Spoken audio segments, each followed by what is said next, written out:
नमस्कार। आज म यहाँहरूमाझ असाध्यै चर्चित उपन्यास बसाइँ लिएर उपस्थित भएको छु। उपन्यासकार लीलबहादुर छेत्रीको हो यो उपन्यास। अब म वाचनतिर लाग्छु। कस्तो लाग्छ त्यस्तै प्रतिक्रिया दिनुहोला। जस्तो लाग्छ त्यस्तै प्रतिक्रियाको अपेक्षा गर्छु। यसरी सुरु हुन्छ। फागुनमा हुने लेकको जाडोले आजको रातलाई उस्तो असर गरेको थिएन। आकाश धुम्म थियो औ सधैँ पहाडका टाकुरातिरबाट बग्ने चिसो चिसो वायु बन्द थियो। रात शुक्ल पक्षको भए तापनि आकाशमा धुम्म बादल लागेकोले टह टह लाग्ने जुनको उज्यालो पृथ्वीमा आउन पाएको थिएन र साधारण देख्न सकिने सम्मको मात्र प्रकाश थियो। मैलो ठाउँ ठाउँमा फाटेको सिरकले खुट्टादेखि टाउकैसम्म आफूलाई गुटुमुटु पारेर परबाट हेर्दा मस्त निन्द्रामा परेको भान भए पनि धने बस्नेतलाई निन्द्रा परेको थिएन। मनमा उर्लिरहेको भावनाको भेललाई एकातिर पन्छाई निन्द्रा देवीको स्वागत गर्ने चेष्टा गर्थ्यो हो, तर चेष्टा वृथा भइरहेको थियो। एकछिन विचारधारा बन्द गरेर सुत्ने चेष्टा गर्थ्यो त अर्कै छिन भावनाहरू सजीव भई आइपुग्थे त्यसका मस्तिष्क वरिपरि। निदान धने उठो र अगेनाको डिलमा आई हातले खोस्रेर खरानी मुनि घुसारी राखेको आगोको भरभराउँदो अगुल्टो झिकी अँघेरीको पातमा बेरेको सुर्तीको ठुटो सल्काउन थाल्यो। सुर्तीको धुवाँको गुब्बा उडाउँदै फेरि ऊ विचारमग्न भयो। हृदयको एक कुनाबाट प्रश्नहरू उठ्थे। हृदयमै प्रश्नको आलोचना पनि हुन्थ्यो औ एकछिनपछि त्यही समाधान पनि हुन्थ्यो। बैदार बुढाले भैँसी त दिने भए, तर दर भने अघोर चर्को गर्छन्। त्यसमाथि हल्का गोरु नै डिग राख्नुपर्ने, ब्याज पनि महिनै पिच्छे नतिरी धर दिँदैनन्। 4 खुट्टे मोरो धन गन्दै नगन भन्छन्। केही किसिम बिग्रियो भने हल्का गोरु समेत जान्छन्, तर कसो बिग्रला र? गाभिनी भैँसी, काखमा पुष्ट पाडी छ, दुध पनि मनग्गे नै छ। 1-2 वर्षमा पाडी हुर्कँदै जान्छ। अर्को बेतमा पनि पाडी पायो भने झन बेस। सानो बालकले पनि यसो एकमुठी ओलनले घाँटी भिजाउन पाउला। ठेकीमा 1-2 मुठी तुर्क्याउँदै गर्दा 2-4 दिन बिराएर निक्लेको चोखेनले आना सुकी पैसा होइजा हाल्छ। त्यसले ब्याज तिर्न पुग्यो। आफूले पनि महीको पानी पाइने। यसपाला मकै राम्ररी भइदियो भने आफूले कोदो सोदो खाएर पनि त्यतैबाट आधै ऋण तिरिहाल्छु। मनमा कुराको भलप्रबल बेगले बगि नै रहेको थियो। सुर्ती तानिसकेर धने फेरि सिरकमा घुटमुटियो। अर्धरात्रि व्यतीत भइसकेको थियो। उसले एकपल्ट हाई गर्यो। जवान भर्खर 25 वर्ष पुगेको छ धनबहादुर बस्नेत।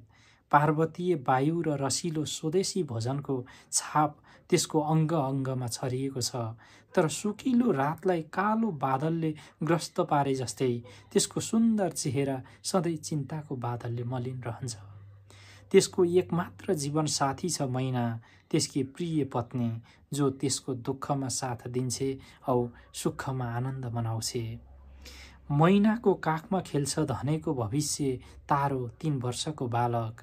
जहानमा अर्की एउटी 14-15 वर्षकी युवती छ, धनेकी कान्छी बहिनी झुमावती, जसको विवाह आर्थिक कठिनाइले गर्दा धनेले गर्न सकेको छैन। 4 जनाको सानो परिवार लिएर बगिरहेको छ धनेको गृहस्थीको डुङ्गा। संसारको अथाह समुद्रमा अनेकौं बाधा विघ्न रूपी आँधीको सामना गर्दै धनेको आर्थिक सङ्कट पनि आजको कालो बादल र चन्द्रमासितै तुलना योग्य छ। बादलको जाललाई भेदन गर्दै विश्वमा प्रकाश फैलाएर सारा जगतलाई शीतल सुमधुर आनन्दमा मस्त बनाउन चाहन्छन् चन्द्रमा, तर बादल रूपी जाल पार गर्न असमर्थ छन्। त्यसमाथि कुहिरोले त तिनको प्रकाश शून्य नै पारिदिएको छ। धने चाहन्छ आर्थिक सङ्कटको जाललाई पार गरी आफ्नो सानो परिवारमा आनन्द र शान्तिको शीतल छाया ल्याउन। साउ र महाजनहरूको ऋणरूपी धमिराले थोत्रिएको धुरी खाँबाहरूको जग पुनः निर्माण गर्न त्यसको निम्ति उसले आफ्नो अथाह उद्योग र परिश्रमलाई सहारा बनाएको छ। मिहिनेत गर्छ, उद्योग गर्छ, चार कौडीको निम्ति जीवनको आखिरी श्वासको बाजी लगाउन चाहन्छ, तर उसको आर्थिक जीवनमा परिवर्तन आएको छैन। मक्किएका खाँबाहरू मक्किँदै नै गइरहेका छन्। बादलमा कुहिरो थपिए झैँ उसको आर्थिक सङ्कटमा उपसहाय छन् गाउँका सेठ साहुकारहरू। यिनको चर्को ब्याज, भाका नागेमा बन्दकी, सालको हडप आदि समस्याहरूले बेहोसमाथि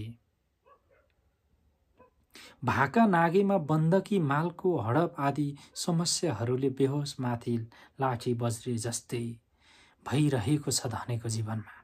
तैपनि उसले आँट हारेको छैन, दुःखलाई लुकाएर हिँडि नै रहेको छ परिश्रमको पथमा। हरिरामको के भने, भैँसीको दाम छ 20 रुपियाँ भो, ब्याज महिना मर्ने बित्तिकै हरिरामको घरैमा पुर्याइदिनुपर्छ। फेरि सुन, हरिरामको 6 महिनाको एक दिन पनि नागेछ भने के भने, तेरा गोठका गोरु भैँसी फुकाउने छु नि। ला, के भने, तमसुकमा बुढी औँलाका छाप लगाइदे। सेतो चन्दन लागेको निधार सुर्काउँदै बैदारले भने, बैदार बुढा थिए, कट्टर सनातनी, छुत छातको खुबै ख्याल राख्थे। आफ्नो भान्से बाहुनदेखि बाहेक कसैले पकाएको नखाने, सधैँ मुखमा रामको नाम रहोस् भन्ने उद्देश्यले उनको आफ्नो थेगो हरिरामको राखेका थिए। बिहानको समय पूजापाठमै बित्थ्यो। ब्राह्मणहरूलाई बेला बेलामा दक्षिणा दिन र भोजन गराउन उनी परम धर्म सम्झन्थे। तर छिमेकमा गरिब दुखीहरूले मानामुठी पैँचो लगेको उठाउनमा हमेसा सतर्क रहन्थे। ठेक्कामा परेर कसैले 1-2 रुपियाँ ऋण लिएको ब्याज कस्न उनी बिर्सिँदैनथे। आसामीसित अति चर्को ब्याज लिनु उसको मिहिनेतको कमाइ हुन्थ्यो। धने बैदारलाई राम्ररी चिन्थ्यो। उनीसित लिनु दिनु गर्नु आफैले आफ्नो घर सल्काउनु जत्तिकै हो भन्ने जान्दा जान्दै पनि धनेले चुप लागि कागजमा छाप लगाइदियो। गाईबस्तु फुकाउने बेला भएको थियो। खेतालाहरू घुम डोकोली मेलातिर झर्न लागेका थिए। धने सानो पाडीलाई घिसार्दै घरको आँगनमा आइपुग्यो। पछि बाईँ गर्दै भैँसी आयो। मैनाले हत्तपत्त परालको मुठा ल्याई आँगनको एक छेउमा छरिदिए। भैँसी मनलाई नलाई पराल खान थाल्यो। धनेले भैँसीबाट चारैतिर लाभ देखेको थियो। सोचेथ्यो 1-2 वर्षपछि नै उसको कुदिन अन्त हुनेछ औ सुदिनको उदय। तर मनले ताके झैँ नै कार्य व्यवहारले पनि बन्दै गए विश्वमा कसैले भाग्यलाई दोष दिने थिएन। धनेले भैँसी लिएको पुग नपुग 2 साता जति भएको थियो। एक दिन बिहान दुधेरो र त्यसको छेउमा अलिकति नौनी टाँसेर धने भैँसी दुहुन निस्केथ्यो। पाडी छोड्न भनेर जाँदा त पाडी लम्पसार परेर खुट्टा फटफटाइरहेको, बेलुकी सरसराउँदो बाँधेको पाडीको यो दशा देखेर धनेको होस ठेगानमा रहेन। ऊ मैनालाई खबर दिएर ठुला घरका काइला धामीलाई डाक्न भने उकालो लाग्यो। एकछिनपछि धामी आएर थालमा धेरै बेर अक्षता खेलाउनको पश्चाताप भन्यो। बनकाले भेटाए जस्तो छ, अलि घरका देउतालाई पनि धोपधोहार गर्नु। म अहिले झारझुर गरिदिन्छु। गाउँ घरमा दियो बाल्ने समय भर्खर भएको थियो। गोठालाहरू गाईबस्तुहरूलाई घाँस हाल्न, सोतर बिछ्याउनमा व्यस्त थिए। पर खोल्सातिर झ्याउँकिरीहरू सहरका सङ्गीतज्ञहरूले तान पुराणको झङ्कारमा राग अलापे झैँ आफ्नो वाद्यले त्यहाँको वातावरण नै गुन्जायमान पारिरहेका थिए। तल तेलु मगरको कुकुर एक स्वरमा बोकिरहेको थियो। धने टिलपिल आँखा लिएर पाडीको छेउैमा उभिएको थियो। पाडीले धनेतिर आँखा पल्टाउँदै हृदय भेदन गर्ने अत्यन्त कष्टप्रद स्वरले एकपल्ट चित्कार गर्यो, मानौ आफ्नो एक बाल भाषाद्वारा आफ्नो जीवनको आखिरी घडी उसलाई सूचित गर्न चाहन्थ्यो। धनेका आँखा आँसुले टालिए। दौराको फेरले पुस्दै पाडी छेउैमा गएर बसेर भन्यो, जाऊ आमा, सुरक्षित जाऊ, सुखसित जाऊ। तिम्रो आत्माले परत्रमा सुख पाओस्। पाडीले आज्ञा माने झैँ गरी एकपल्ट जोरले खुट्टा फड्कार्यो औ दम तोड्यो। दुहुने बेलामा भैँसी सिङ खुट्टा चलाउने गर्थ्यो। धनेलाई दुहुन निकै गाह्रो पर्थ्यो। झन् हल्सारो भएपछि त चारै खुट्टा चलाएर बुरुक्क उफ्री धनेलाई नजिक पर्न दिन छाड्यो। धनेले हातै लाउन नसक्ने भयो। फागुनकै दिन थियो। खेतबारीमा केही थिएन, बाँझै थियो। कसैले भर्खर पहिलो बाँझो जोत्न थालेका थिए। धनेले भैँसी आफ्नै बारीमा छाडिदिएको थियो। मध्याह्न भएको थियो। धने खोल्माको खुला टाँडमाथि परालमा पल्टिएर घाम तापिरहेको थियो। लेउते दमाई उताबाट राखिएर आयो। लेउते निकै धनी थियो। गाउँभरिको लुगा सिएको बाली उठाउँथ्यो। आफ्नै पनि खेतबारी यथेष्ट थियो। त्यसैले कसैलाई टेर्दैनथ्यो। धने टाँडबाट तल ओर्ल्यो। जदौ साप लेउतेले हात निधारमा पुर्याएर भन्यो, होइन, भैँसी त्यसरी मनपरी छोड्दिन किने हो कि बारीको फापर स्वात्तै केही राखेको छैन। विष्टहरूले त्यसरी साँडे छोडे झैँ वस्तु छाडा छोडेर यो दमाईको के रहला। तब हिँड्नुहोस् हेर्न कत्रो विनाश पार्यो तपाईँको भैँसीले। कति बेला अन्न भरिएछ साँडे अहिले आफ्नै बारीमा थियो। धनेले भन्यो, अरू कुरा म जान्दिन, मुखियालाई ल्याएर अर्मल गर्न लाउँछु, तोकेको भर्नुपर्छ। होइन, किन चड्किन्छस् त दमाई, खाएछ भने भरौँला। तिम्रो भैँसीले मेरो विनाश गर्छ, अझ मसित ध्वाँसो देखाउँछौ। म हिँडे मुखिया कहाँ। लेउते सरासर हिँड्यो। एकछिनपछि मुखिया र 2-4 जना मानिस लेउतेसितै आएर धनेलाई पनि लिएर लेउतेको फापरबारीतिर लागे। धने र लेउतेको बारीको माझमा एउटा सानो खोल्सो थियो। खोल्सोको पल्लो छेउ लेउतेको बारी भएतिर निकै अग्लो भित्तो हुनाले सितिमिति गाई भैँसी लेउतेको बारीमा उक्लन नसक्ने थियो। धनेको भैँसी खोल्सा तल मूल बाटोमा झरेछ र मूल बाटोबाट घुमेर लेउतेको बारीमा पसेछ। ठुला गराको आधा जस्तो फापर धनेको भैँसीले विनाश पारेछ। अर्मल गरी धनेलाई 3 मुहर जरिवाना तोकियो। 10 दिनको भाका गरी कागजपत्र गरेर धनेको सही लिनका पश्चात मुखिया र अरू मानिसहरू आफ्नो आफ्नो घरतिर लागे। हाय, विधिको विधान नै विचित्रको छ। चैतको टन्टलापुर घाममा एक दिन भैँसी रन्थनिएर दिउँसै कटेरामा आयो। धने आँगनबाट कटेरामा झर्यो र भैँसीलाई सुमसुम्याउन थाल्यो। नीला नीला लौराका डाम भैँसीका आँगमा देखेर ऊ अभाग भयो। तर गरिब धने के गर्न सक्छ र। ऊ बिस्तारै बरबरायो, कसले यसरी पिटो तँलाई, अर्काको बालीमा पसिस होला। त्यस्तै हुन्छ, भैँसीको गर्भस्थलमा चोट परेछ। त्यसको चौथो दिनमा भैँसी तुयो। सूर्यको पहेँलो किरण पारी पहाडको टाकुराहरूमा परेकाले ती टाकुरा कुनै चित्रकारले बेसारे रङमा रङ्गाए झैँ देखिन्थे। बेलुकाको चिसो वायु बग्न थालेको थियो। पर गल्लीमा गाईबस्तु लिआउने गोठालाहरूको ठमठमको आवाज सुनिन थालेको थियो। धूपसल्लाको रूपमा चराहरूले कोलाहल मचाइरहेका थिए। मानौ सबैजना भेला भएको खुसीमा उच्च स्वरले गाइरहेका छन्। भदौको दिन चारैतिर मकैको बोट मात्र देखिन्छ। गाउँका ती पातला घरहरू मकै बोटमै छिपेका थिए। मूल बाटाको दुवैतिर मकै बोट हुनाले आउने जाने मानिसहरू नजिकबाट मात्र देखिन्थे। माथि डाँडाबाट एउटा व्यक्ति तलतिर झर्दैछ। त्यस गाउँमा त्यो व्यक्तिको पहिरन पनि गजबको देखिन्छ। मिलिटरी खाकी पेन्टमाथि एउटा बेल्ट बाँधेको छ, जसमा खुकुरी एकापट्टि लट्काएको छ। सेतो कमिजको कलर कालो कोटको बाहिर निकालेको छ। खुट्टामा एकजोर राता जुत्ता छन्। टाउकोमा कालो चुच्चे टोपी लागेको छ। हातमा एउटा छडी र काँधमा एउटा झोला भिरेको छ, जसमाथि गोडा दुएक रङहरू बाहिरबाट एउटा पेटीले बाँधेको छ।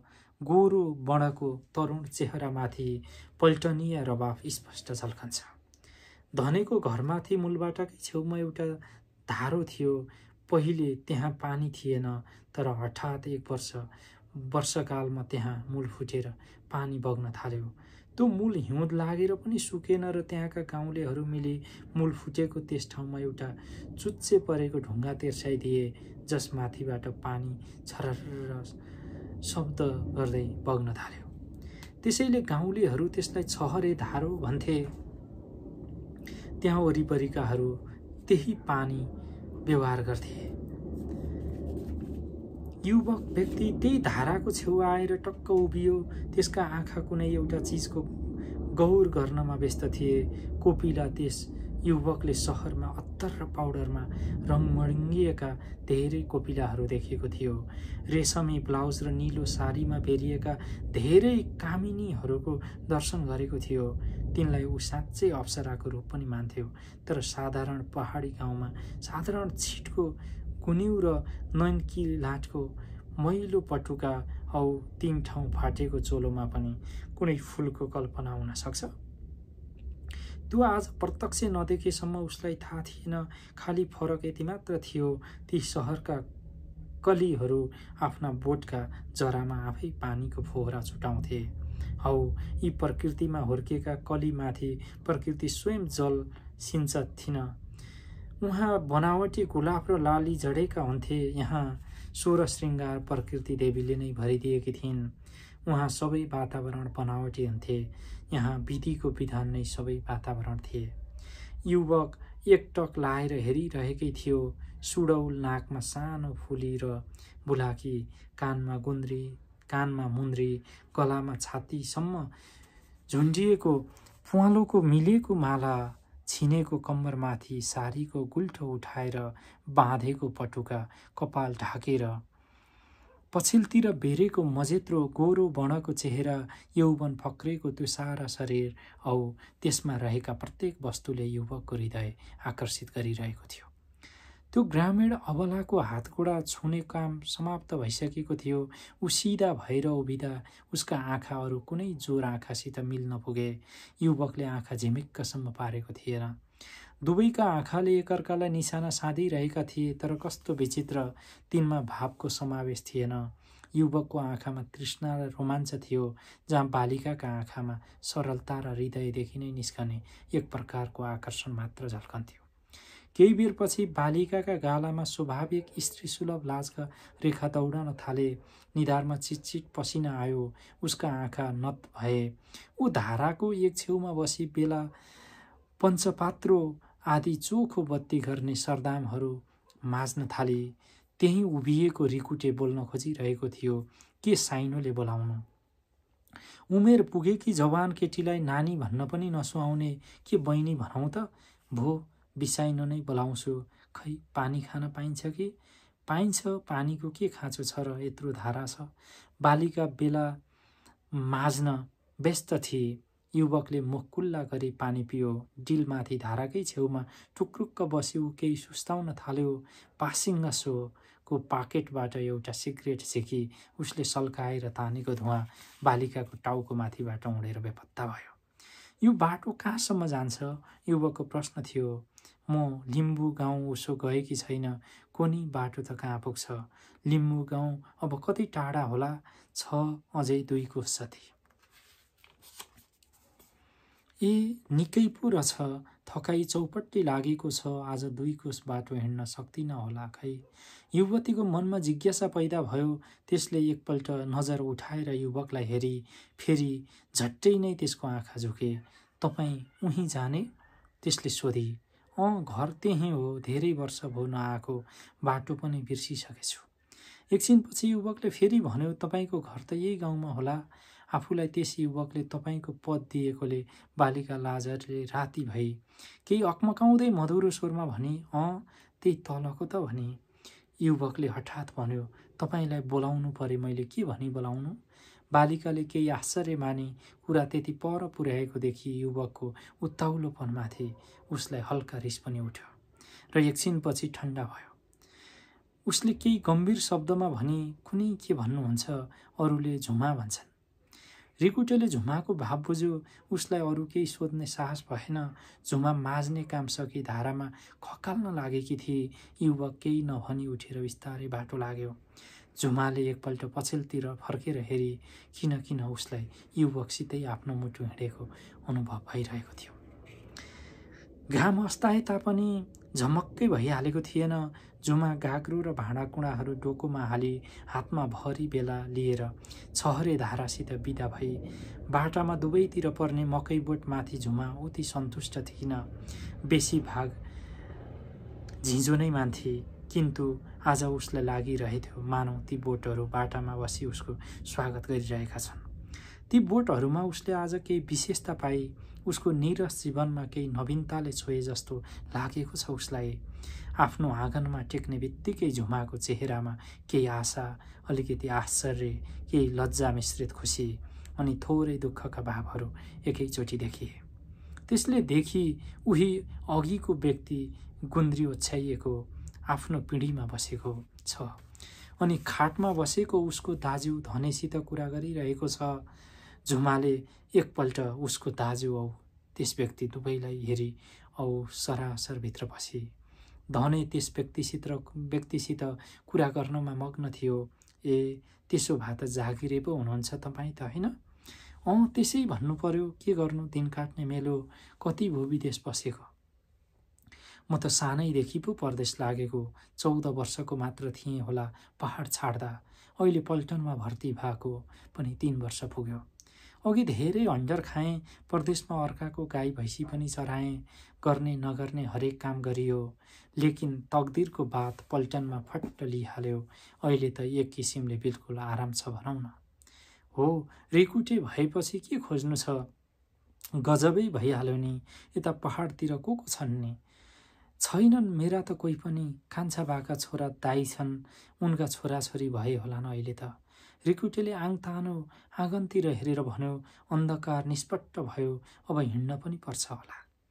धनेले बेप्रवाहीसित भन्यो, आहा, हामी पनि छेत्री हौँ, भान्सा चलिहाल्छ, खानपिन गरेर यतै सुत्ने, किन जान पर्यो? राति हुँदो उति टाढा लिम्बू गाउँ, भोलि बिहानै हिँडे भइहाल्छ नि। अँधेरो रात छ, थाकेको पनि छु, खै भोलि नै जानुपर्छ होला। हो त, किन हतार गर्नु पर्यो? बिहानको भात खान पुगिहाल्नुहुन्छ? घरको सारा धन्दा आजकल झुम्मामाथि नै छ। मैनालाई नानीले पिरोल्छ, त्यसैले ऊ घरेउली काममा अघि सर्दैन।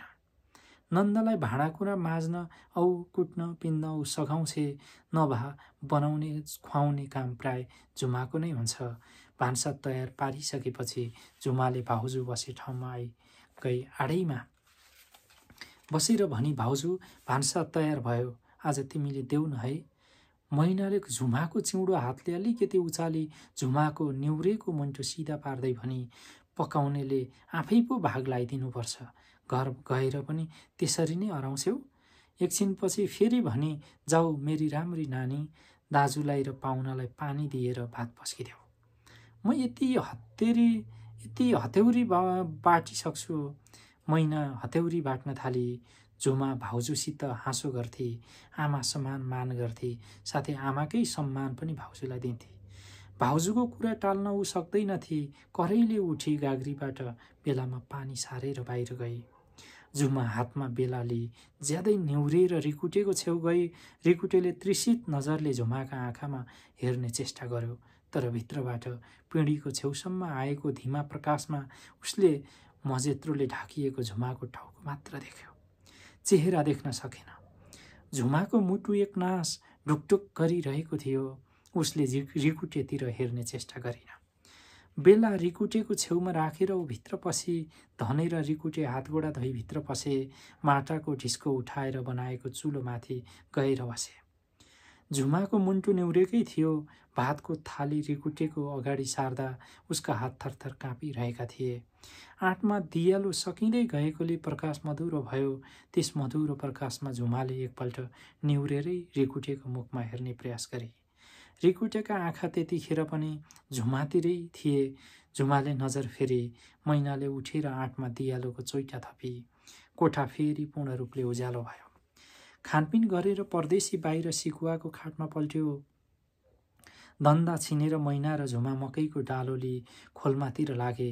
एकछिनपछि पल्टेको रिकुटेको कानमा जाँतोको गडगड शब्द पर्न गयो। अन्धकार निस्तब्ध छ। दूरमा कराउने मसिना जीवहरूको झङ्कार जाँतोको घडघड शब्दमा दबेको छ। घडघड शब्द यस्तो सुनिन्छ मानौ पृथ्वी आखिरी सास फेर्दैछिन्। शान्त प्रकृतिका बीच एउटा मसिनो स्वरले आफ्नो आलाप प्रारम्भ गर्यो, सङ्गिनीको रूप दिएर।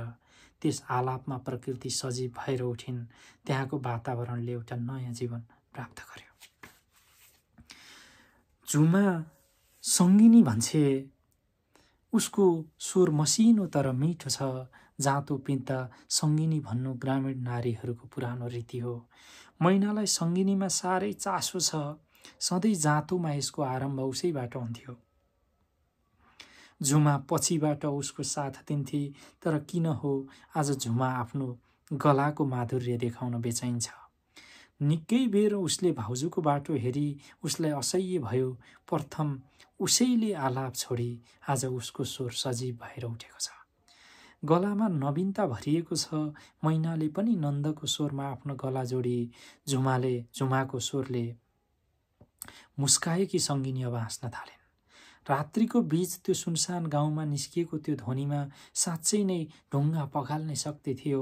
रिकुटे त एउटा मानिस नै त थियो, साधारण मानिस। रिकुटेले सङ्गिनी सुनेको थियो उसको बाल्य अवस्थामा जब ऊ मुगलान लागेको थिएन। मुगलानमा उसलाई सङ्गिनी सुन्ने अवकाश कहीँ पनि परेन। आज कति वर्षपछि उसले आफ्नो ग्रामीण गीतसित फेरि परिचय गरिरहेछ। उसका कान सङ्गिनी सुन्नमा तल्लिन्छन्। हृदयमा प्रचण्ड आँधी चलिरहेछ। हृदयले भन्छ, उठौँ जाउँ। यो स्वरको लहरी पहिलाउँदै अनि मृत फेला पारेपछि त्यसैको चरणमा आफूलाई पूर्ण रूपले सुम्पिदेऊ। उसको हृदय उडिरहेछ कहिले कहाँ सङ्गिनीको लहरसितै। आँखा अगाडि कसैको छाया नाचिरहेछ। एकपल्ट त रिकुटेले उठेर झुमाको सामु जाने निश्चय गर्यो। फेरि विचार गर्यो, झुमासित अर्को पनि कोही छ। त्यसको सामु यो रातिको बीच जानु ठिक पर्दैन। आखिरमा हृदयलाई सम्हालेर पल्टिरह्यो। धेरै बेरपछि सङ्गिनीका साथै जाँतोको घडघड शब्द पनि बन्द भयो। रिकुटे मुख छोपेर निदाउने चेष्टा गर्न थाल्यो। बिहान सबेरै उठ्ने रिकुटेको बानी छ। उठेर ऊ हिँड्ने तर्खर मिलाउन थाल्यो। धनेसित बिदा भएर आँगनमा निस्क्यो। झुमा उसको अगाडि खोल्माको दैलोनेर उभिएकी थिए। दुवैका आँखा एकअर्कामाथि केही छिन स्थिर रहे। दुवैका आँखाले भनिरहेथे बाँचे फेरि भेट हुनेछ। तर दुवैलाई एकअर्काप्रति सन्देह थियो कि त्यसका आँखा के भनिरहेछन्। परदेशी बाटो लाग्यो। एउटा शून्य छाया कहीँ छोडिएको अनुभव लिएर झुमा घरभित्र पसी आफ्नो एउटा अङ्ग नै चुडिएको गरौँ हृदय लिएर। तीजले नेपाली समाजमा नारीहरूबाट भर्खर बिदा लियो र अहिले दसैँको आगमनको चिन्ह स्वरूप सोह्र सरादले छोएको छ। सबै दसैँ मनाउने चिजबिजको जगेरामा लागेका छन्। गाउँका प्राय सबको घरमा जयदेवी भैरवीको मधुर स्वर सुनिन्छ। गोठमा भेला हुने गोठाला केटाहरू सिलो घाल्नको साटो स्वर मिलाएर मालुश्रीको मधुर राग अलाप्न थालेका छन्। दसैँको आगमनले सबै प्रसन्न देखिन्छन्। हुन पनि किन नदेख्यौन्। दैनिक कार्यभारले वर्षभरि थिचिरहेको जीवनमा भारी बिसाएर विश्राम लिने यिनै त दुईवटा दिन हुन्। त्यसबाहेक वर्षौँ भेट नभएका इष्टमित्र कुल कुटुम्बसित भेट गरेर हर्षाश्रु वर्षाउने मौका यसै चाडले दिलाउँछ। बाहिर जगतै रमाइलो छ। सबैको हाँसोमा धनी बस्नेत पनि हाँसेर सम्मिलित हुन्छ।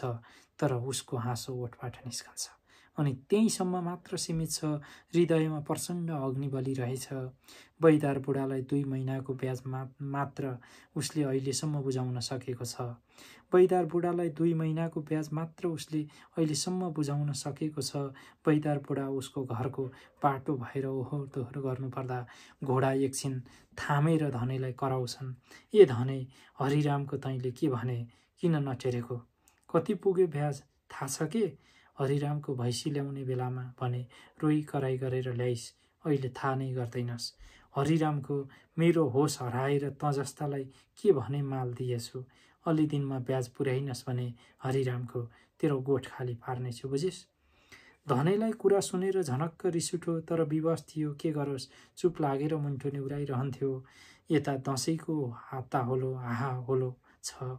घरमा एक सरो लुगा सबैलाई फेरिदिनुपर्ने, खानालाई मकै बाहेक धानको केडै छैन। यी अनेकौं समस्या छन् धनेका अगाडि। आज बिहान सबेरै भात खाएर धने घरबाट निस्केको। बेलुका निकै रात बितेपछि मात्र आयो।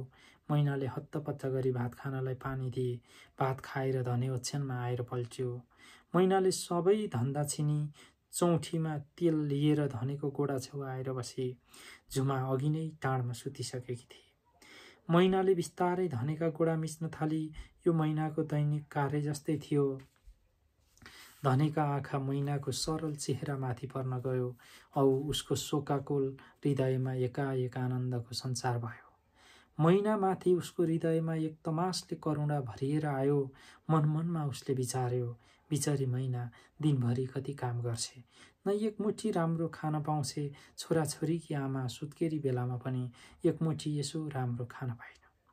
कति चाडबाड आए गए उही बिहामा बनाइदिएका फुली मुन्द्री बाहेक एउटा गतिलो गहना कमाइदिन सकिएन।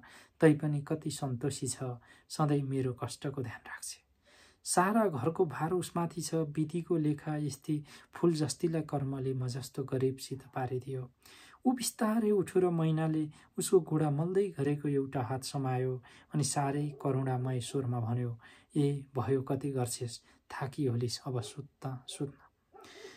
मैना पतिको यतिन्जेलको गम्भीर मुद्राले केही डराएकी थिई।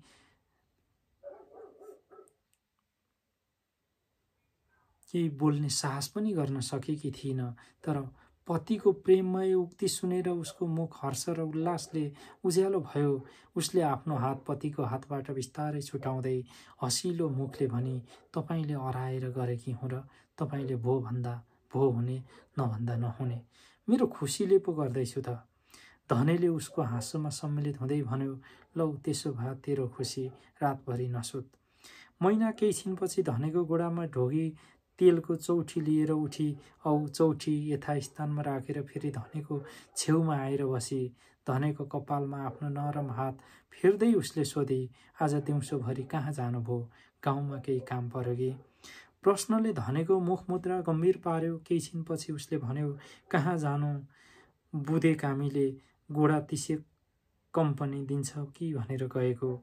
बैदारलाई 15 रुपियाँले मुखमा बुझो लाइरहेका 15ले यो दसैँ जसो तसो टार्नुला भन्ने थियो। तर डाङ्ग्राले किन दिनु, दिनभर त्यसै आलेटामा गरेर टार्यो। आलेटाले गरेर टार्यो।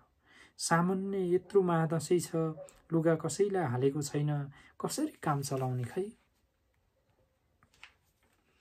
कुरा टुङ्गिना साथै उसले लामो सास फेर्यो। मैनाले पतिलाई शान्त पार्दै भनी, के त्यत्रो सुर्ता मान्न पर्यो, लुगा उही एकसरो नानीलाई चाहिन्छ, अरूलाई पोहोर कहिले हैजाल्छ। गाउँघरमा खसी बोकाको खुब भाउ छ, त्यो पेटारे चाहिँ बेचिदिनु नि, देलान ए गोडा विषय कम्पनी त। घरलाई सेतीको पाटो भा भइहाल्छ। पर्सि हाट छ, नानी साथीहरूसित आफै गएर एउटा गुन्यु र चोलोको लुगा किनेर ल्याउँछिन्, जान रहर पनि गर्दैछिन्।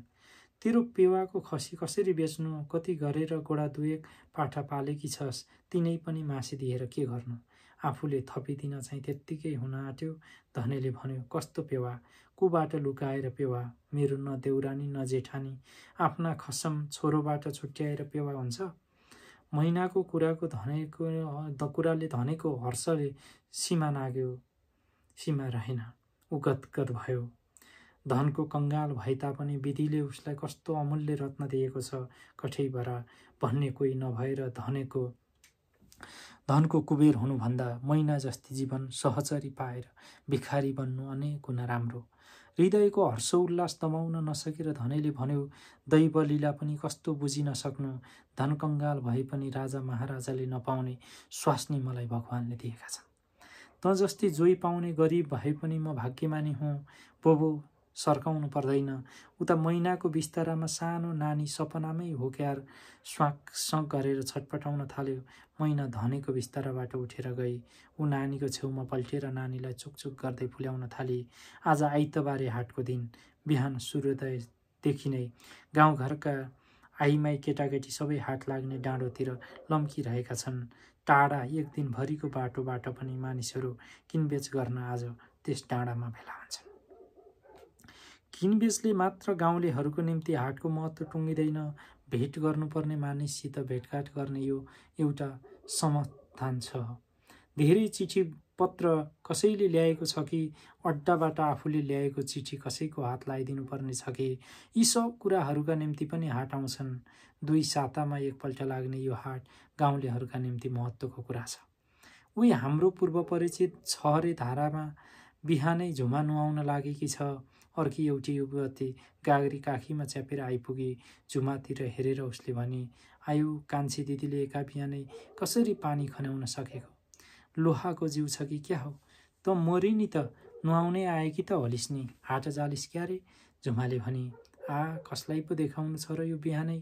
नुहाउनु हाटै गए पनि तिम्रा पो को छन् र सिँगारिनुपर्छ।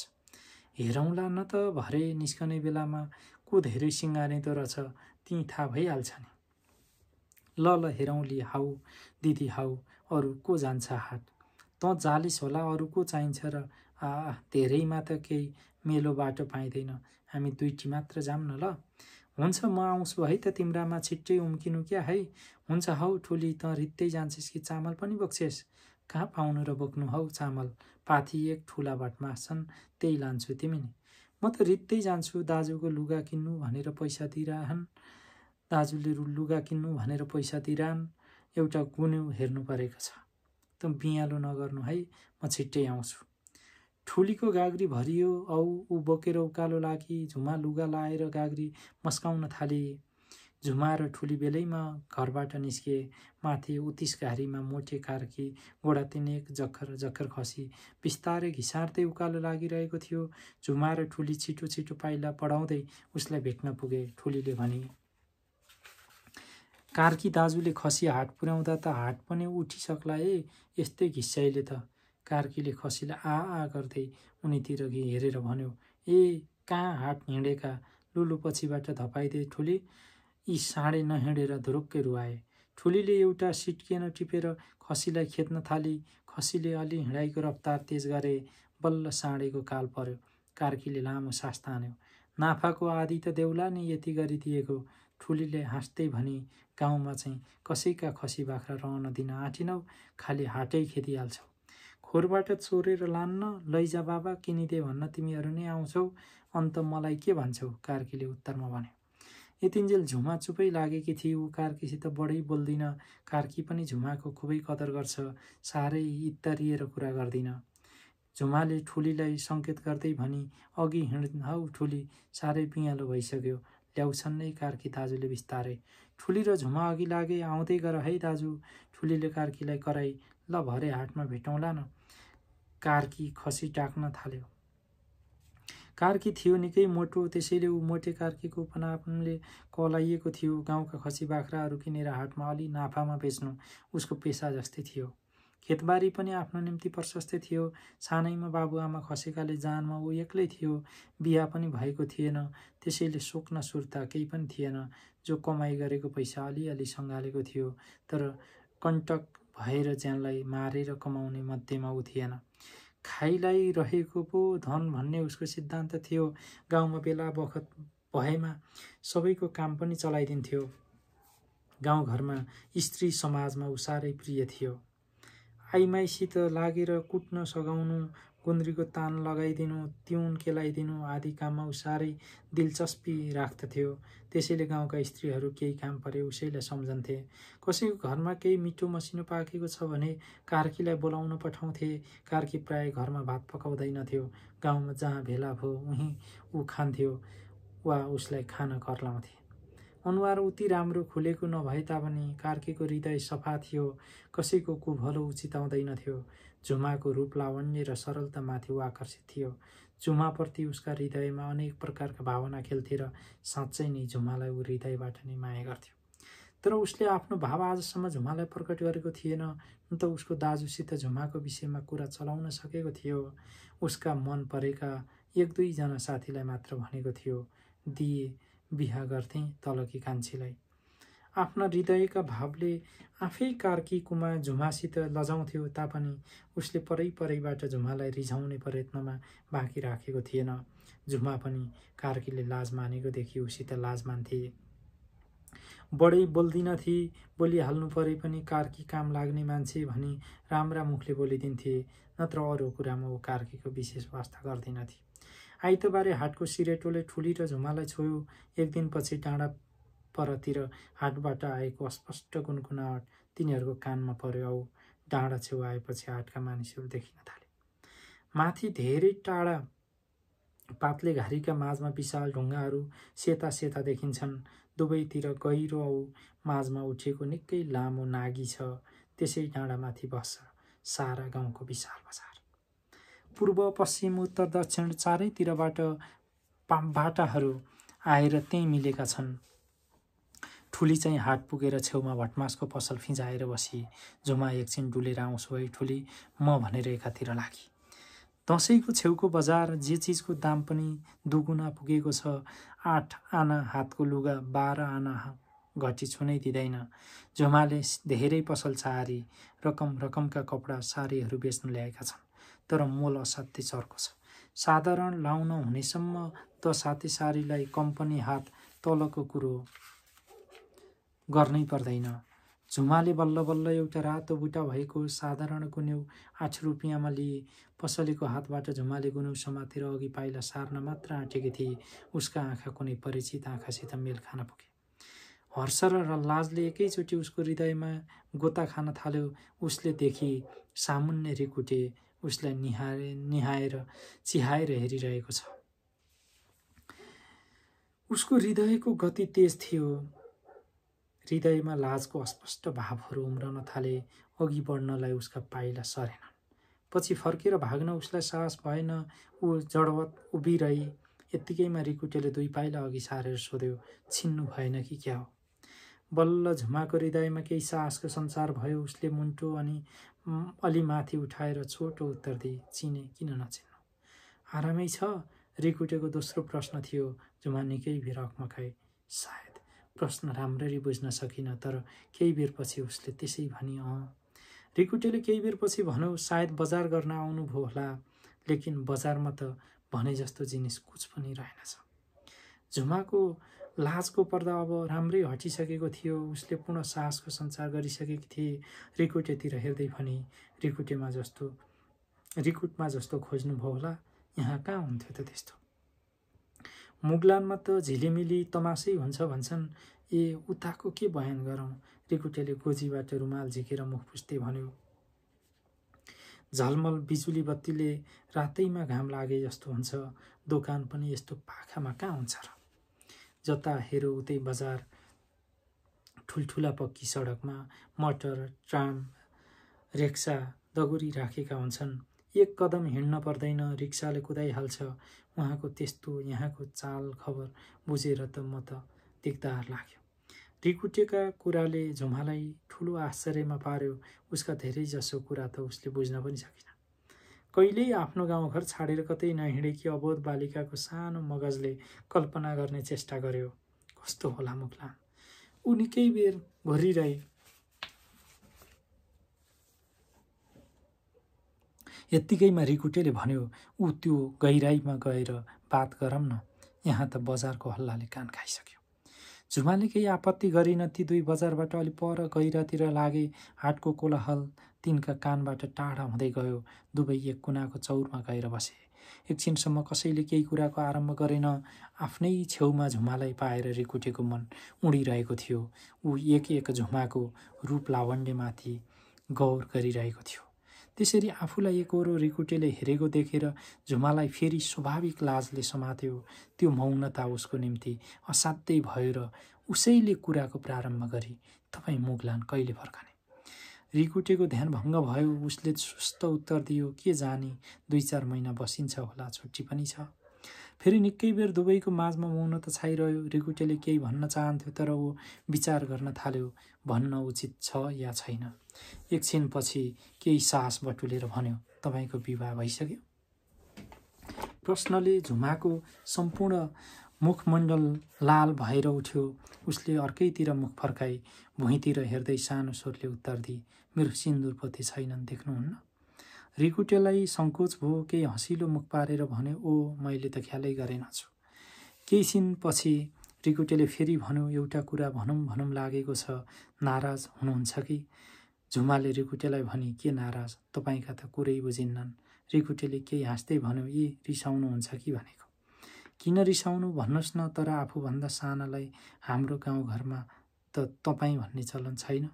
तपाईँले तपाईँ भन्दा त मलाई कस्तो लाग्छ, के भन्नु त? तिमी भन्नु क्या त? म तपाईँभन्दा उमेरमा सानी नै हुँ। ओ अच्छा, अबदेखि तिमी नै भनौँला।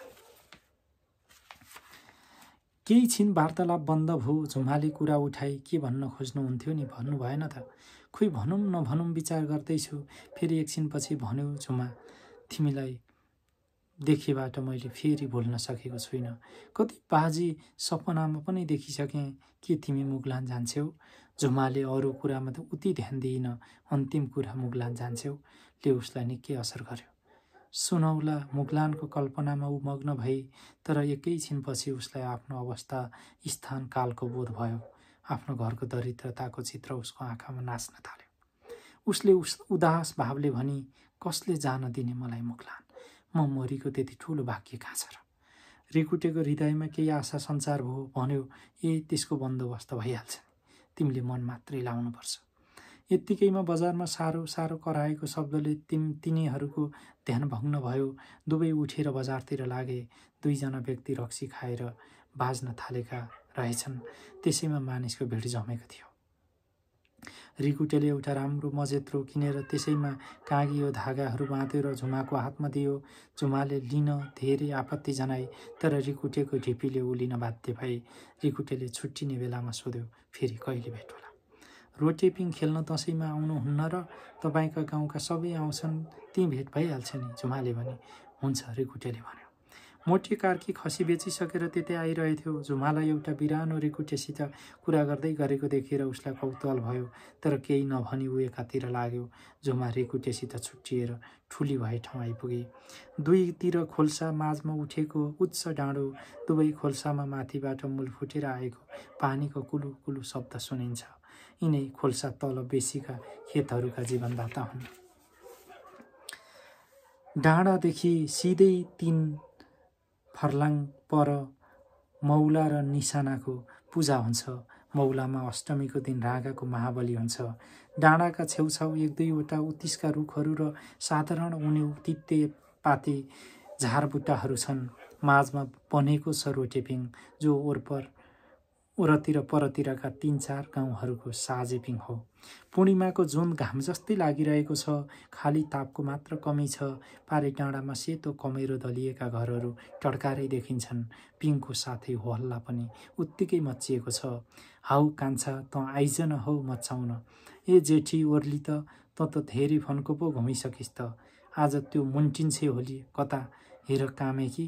त्यस्तै प्रसङ्गमा व्यस्त छन् सबै। तर झुमा र रिकुटे यसबेला त्यो कोलालबाट पर एउटा उत्तिसको बुट्टामुनि बसी पूर्ण चन्द्रमाको सौन्दर्यको लाभ उठाइरहेका छन्।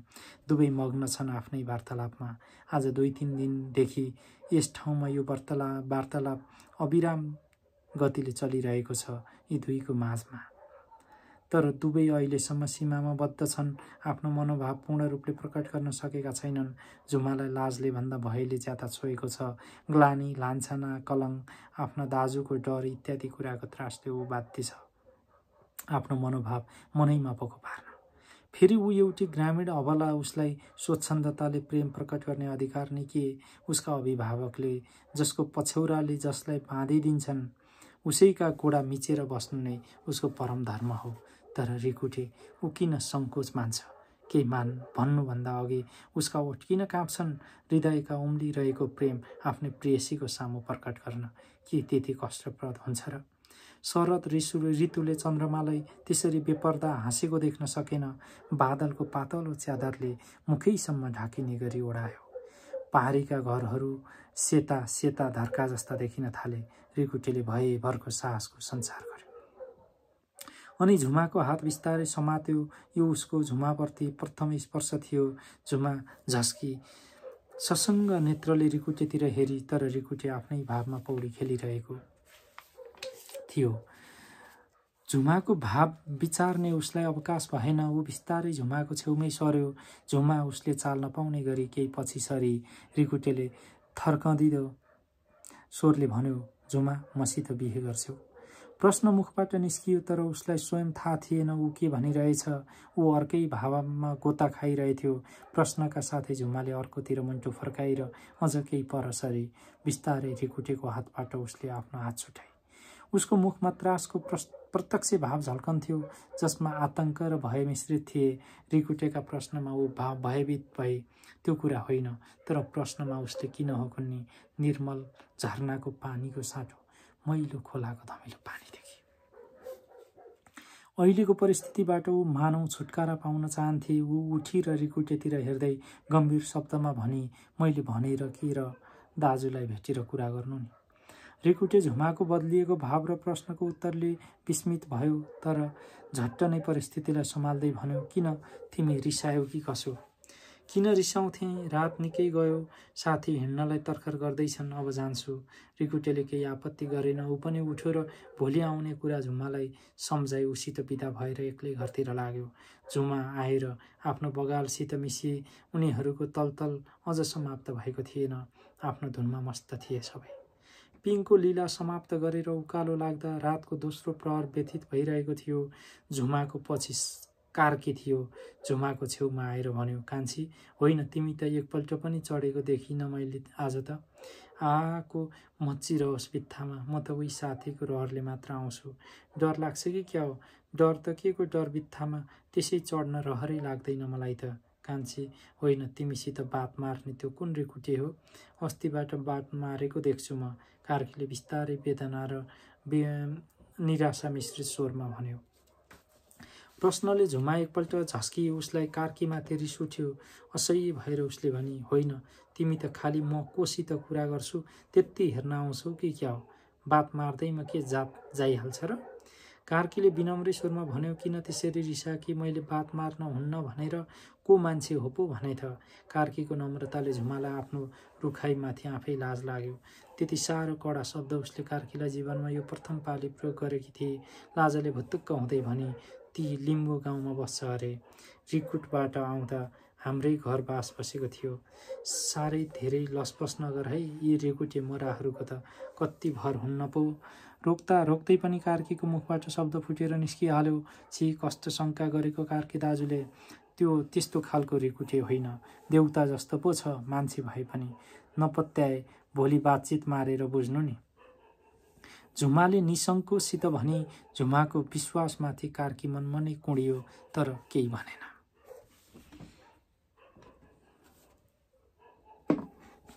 हेमन्त अब कलङ्की अवतार झैँ शरद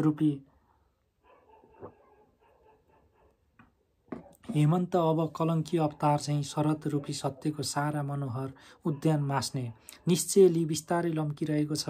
बिहान चिसो सिरेटो चल्न थालेको छ औ सूर्यको दर्शन मध्य दिन नहुन्जेलसम्म मुस्किल हुन थालेको छ। धने भैँसी र गोरुलाई घाँस हाली कटेराकै पर्खालमाथि बसेर बाँसको सोतेमा तमाखु तानिरहेको थियो। एक्कासी त्यसका आँखा पर आउने व्यक्तिहरूमाथि परे। धने सन्न पर्यो। आफ्ना वरिपरिको जमिन पर्खाल कोट सब घुमिरहेको भान उसलाई भयो। बैदार बुढा मुखिया र अरू 2-4 गाउँलेहरूसित उतिर अघि बढिरहेका थिए। धने तल ओर्ल्यो। ती आगन्तुकहरूलाई स्वागत गरी घर लगी यथास्थानमा बसायो। मुखियाले धनेलाई सम्बोधन गर्दै भने, जेठा चाहिने भन्देखि साउको माल ल्याएर केही पत्तै नगरेर कसरी हुन्छ र? बैदार साहेबका चाहिने भन्देखि रुपियाँ ब्याज समेत अहिले गनिदे। नभा त चाहिने भन्देखि तमसुक बमोजिम तेरो कोठरी तिनै भयो त। धनेले निराश स्वरमा भन्यो, खै मुखिया बा, नदिउँ भनेर नदिएको होइन, नसकेपछि के लाग्दो रहेछ र? अब महिना 2-1 को भाका दिनुहोस्, भैँसी ब्याएपछि त खोजीमेली भए पनि बुझाउँछु नि रुपियाँ। होइन चाहिने भन्देखि त्यो त मलाई के भन्छस्? बैदार साहेब र तेरो लिनदेन हो। चाहिने भन्देखि उहाँ तेरै अगाडि हुनुहुन्छ, मना तैँले।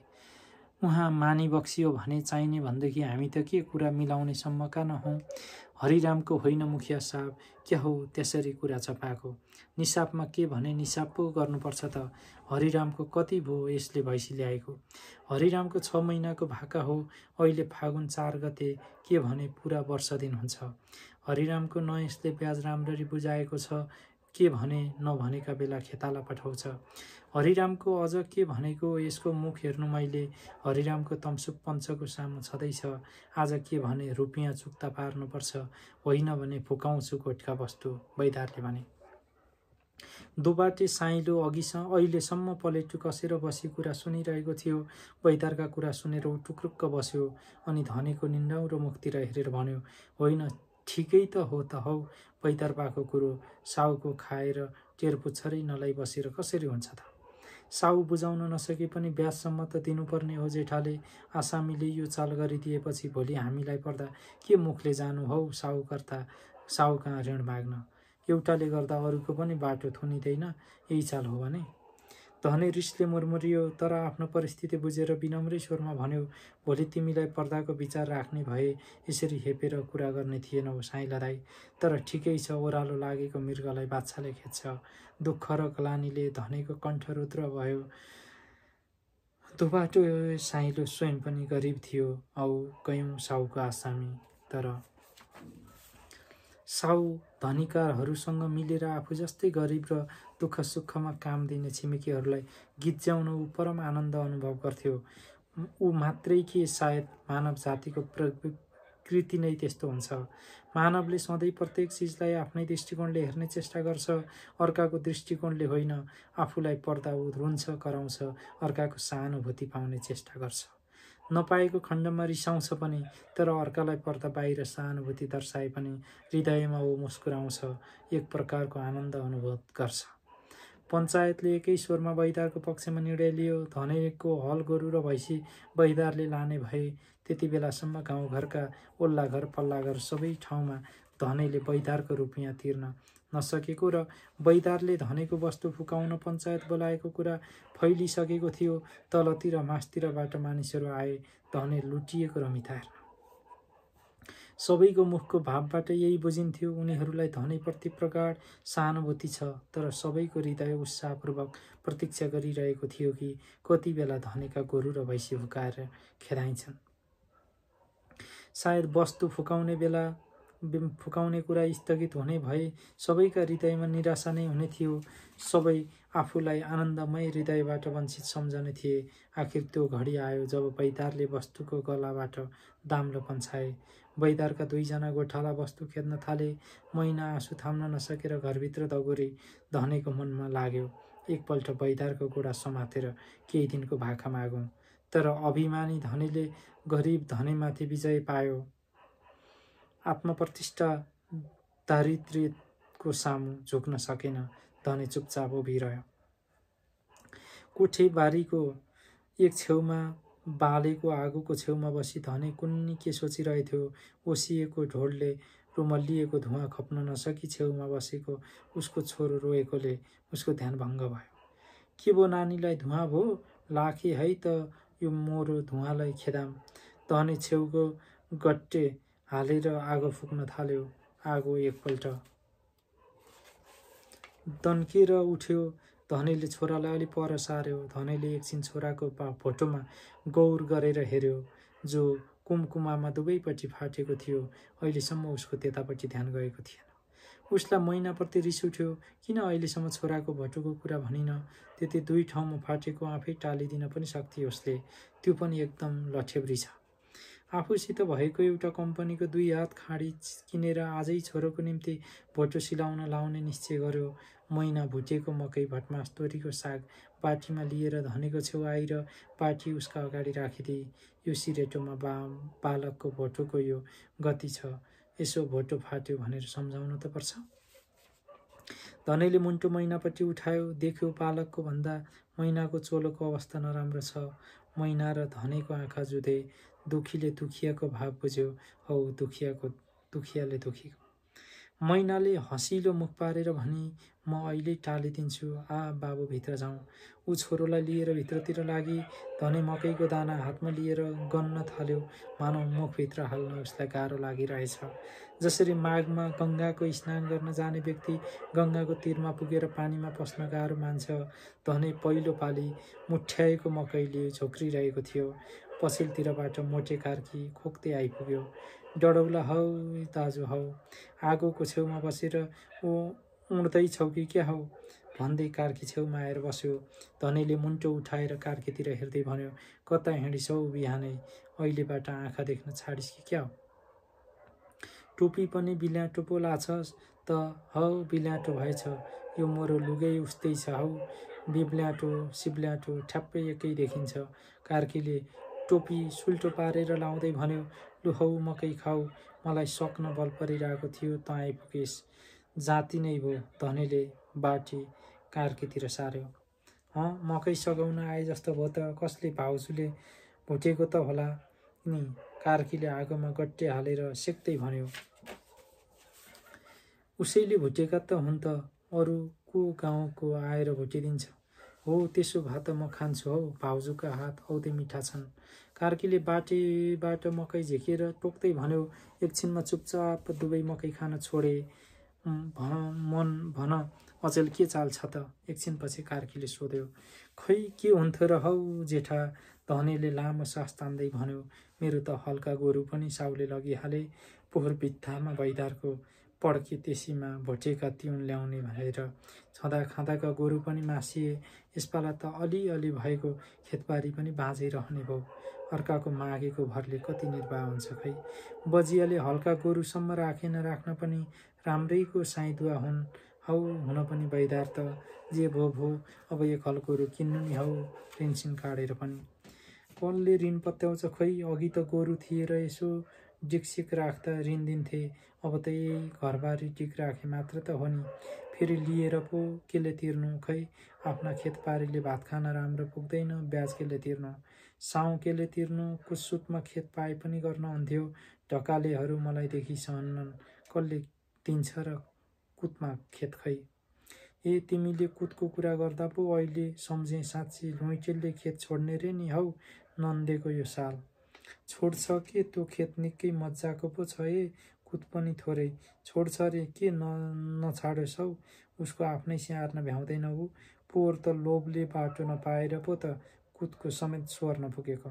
धान पनि त राम्रो तुल्याउन सकेन नि। खै छाडे पनि के लाग्यो र हौ, गोरुको त नपरुन्जेल फेरि नन्देले पो किन देला र मलाई? ए नन्देलाई तिमीले चिनेकै रहेनछौ। उसको मन पर्यो भने गोरु किन्ने पैसा समेत फ्याँकिदिन बेर लाउँदैन। के दिन्थ्यो? बरु तँसँग छन् भने काम सारिदे हौ जेठा, घरबारी नै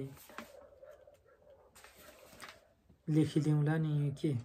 छि कस्तो नपत्याएको हौ दाजु, भए तिम्रो दुर्दशामा हेरिरहन्थे के? मेरो त जानेकै छौ, एकपल्ट दिएपछि पैसा घुमेर हातमा आउला भन्नु पर्दैन, सबै पैसा बाहिरै छन् के? त्यसो भए नन्दीसँग कुरा गरिदेन त, तैँले भन्दा पत्याउँछ नि। जे भए पनि उसको खेत पनि कुतमा गर्नु पर्यो, गोरु किन्ने पैसा हालिदियोस्। नन्देलाई त त्यस्तै हो, बुढीसँग म कुरा गरौँला। बुढीले हमेसी मेरो कुरा काट्दिनन्। नन्देलाई भनिदिन् भने बुढीको कुरा नन्देले नाइ भन्दैन। लौ जेठा त्यति जसरी पनि गरिदे, नभए केटाकेटीको बिजोग हुने भयो क्या ठाकुरे। तिमी धन्दा नमान, ढकाल्ने बुढीलाई म जसरी पनि मनाउँला र भएन तिमी वैशाख लाग्दै बिउ राख्न बेसी झर्ने चाँजो मात्र मिलाउन, गोरु र खेत दिलाउने मेरो जिम्मा भयो। कार्की उठो र आङ तान्दै भन्यो, लु म त हिँडे, ढकाल्नेसित भेटेर म फेरि आउँला। लौ त हुन्छ, म पनि त्यहाँ बाख्रालाई टाटानी बनाइदिनु पर्यो, एउटा पाती खाटेर हालिदियो, ती खाइरहन्छन्। छाडिदिउँ भने गोठालो कोही छैन। धने तलतिर झर्यो। कार्की चाहिँ भाउजू के मेलो छ भन्दै धनेको घरभित्र पस्यो। मास्तिर एक छेउदेखि अर्को छेउसम्म वारपार ठुलो पर्वतमाला फैलिएको छ। पर्वतको फेदीमा परैसम्म फैलिएको ठुलो समतल भूमि छ। पर्वतको छेउछाउमा भएको सानातिना कटेराहरूबाट निस्केको प्रकाश जुनकिरी झैँ धिपधिप देखिन्छन्। पर्वतको बायाँ कुनामा भएको सानातिना ढिक्काहरूबाट बाबियो र बिलाउनेका हाँगाहरू नुहेर मानौ तल फेदीवासीहरूको स्वागत गरिरहेका छन्। तिनै ढिस्का छेउमा ठुलो टाहार छ, जसमा सिरु र खरडम्बा छ। माझमा एक दुईवटा सल्ला, भोर्ला र चिलाउनेका ठुल्ठुला रुखहरू छन्। हिउँदमा माथि लेकबाट खेत मल्न ल्याएका वस्तुहरूको चरण यही टाहार नै हो। यही टारको एक छेउमा सिरु फाँडेर प्राय आधा आधा फर्लाङ्का फरक गरी बनाइएका चारवटा कटेराहरू निस्तब्ध खडा छन्। ती कटेराहरूबाट पारीका खेतहरूको पानी जुनको टहकले यसबेला सेता ढुङ्गा जस्ता देखिन्छन्। ती कटेराहरूमध्ये 3वटा चाहिँ पाती र स्याउलाको बार र चित्राको छानो भएका छन्। वैशाख लाग्दो बिउ राख्ने बेलामा खेतीवालहरू चित्रा, बाटा, भाटा आदि लिएर बेसी झर्दछन् औ नजिकैको वनका स्याउला, पाती, घोचा र बाबियो काटी खेत रोप्दा कसले कटेरा बनाउन चाहन्छन्, बस्ने कटेरा बनाउन थाल्छन्। ती कटेराहरू मङ्सिर लाग्दो दाइँ गरिसकेपछि धान ओसार्न लाग्दा भत्काइन्छन् औ खेतीबालहरू आफ्ना आफ्ना चित्रा बोकेर घर फर्कन्छन्।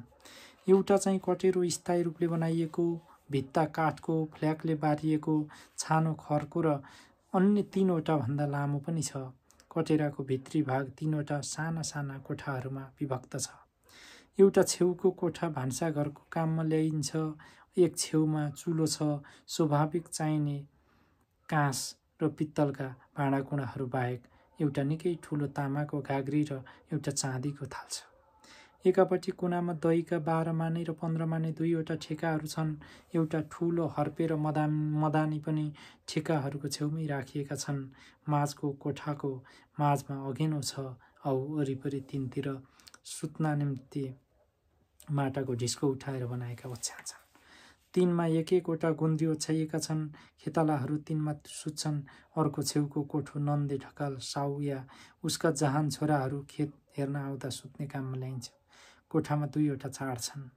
कटेराकै छेउमा चित्राको छहारी र चित्रैको 2तिर बार, एकापट्टि बारीको कान्लाको आड र एकापट्टि खुला भएको लामो गोठ छ। साउका निम्ति दुध खाने एउटा भैँसी र एक हल जोत्ने गोरु औ साउको घोडा त्यसमा बाँधिन्छन्। बाँकी अर्को भिडियोमा।